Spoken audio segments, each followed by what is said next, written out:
নতুন সূর্য ওঠার আগেই যেন অদৃশ্য কারো পদধ্বনি শুনতে পাচ্ছে জাপান। টোকিওর ঝলমলে রাস্তায় হয়তো এখনো সব স্বাভাবিক, কিন্তু দক্ষিণের আকাশে জমেছে অজানা ভয়। প্রায় ১৬০০ বার কেঁপেছে কাগোশিমা প্রদেশের ছোট্ট দ্বীপপুঞ্জ। শুরুটা জুনের ২১ তারিখে, এখনও থামেনি কম্পন। আর প্রতিবার সেই ভূকম্পনের সময় বাতাসে যেন ভেসে বেড়ায় এক অদ্ভুত প্রশ্ন: এ কি কেবল ভূগর্ভের খেলা, নাকি সত্যি সত্যি বাস্তব হয়ে উঠছে ২৫ বছর আগের এক কমিক বইয়ের ভবিষ্যৎবাণী? দ্য ফিউচার আই সো ১৯৯৯ সালে প্রকাশিত একটি জাপানি মাঙ্গা। শিল্পী রিউ তাতসুকি ছবি এঁকে বলেছিলেন ২০২৫ সালের জুলাইয়ে জাপানে ঘটবে এক ভয়াবহ বিপর্যয়। কার্টুনে আঁকা সেই ভবিষ্যতের জল্পনা আজ ঘিরে ধরেছে বাস্তবকে। আতঙ্কে কাঁপছে জাপান। অবশ্য এই শঙ্কার মূল কারণ ঘন ঘন ভূমিকম্প।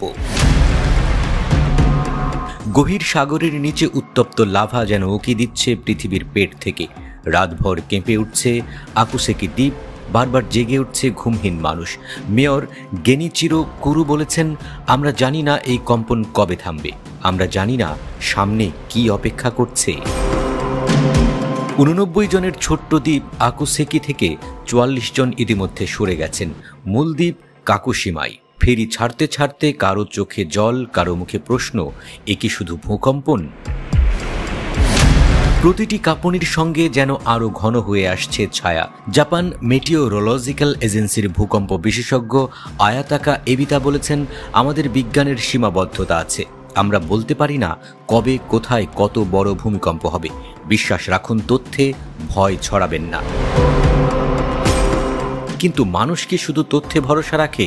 হংকং থেকে জাপানে পর্যটক আসা কমেছে ১১%। বিমানবন্দরগুলোয় দেখা যাচ্ছে ফাঁকা সিট, বাতিল হচ্ছে বুকিং। মানুষজন বলছে, কমিক হোক বা কল্পনা, বাস্তবতা আমাদের চোখের সামনেই। আর সেই বাস্তবের ছায়া এখন সোশ্যাল মিডিয়ায় ঝড় তুলেছে। মাঙ্গার পাতা আর রিক্টার স্কেলের কাঁপুনির মধ্যে কোথায় যেন মিল খুঁজে পাচ্ছেন অনেক জাপানিজ। জাপান প্রতি বছর হাজার খানেক ভূমিকম্পের মুখোমুখি হয়। এই দেশ, এই মানুষ জানে কিভাবে কাঁপুনি সামাল দিতে হয়।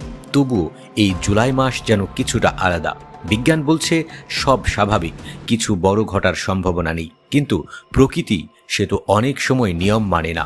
আর তখনই প্রশ্ন জেগে ওঠে, কল্পনার মেঘে কি সত্যিই বজ্রপাত হতে চলেছে?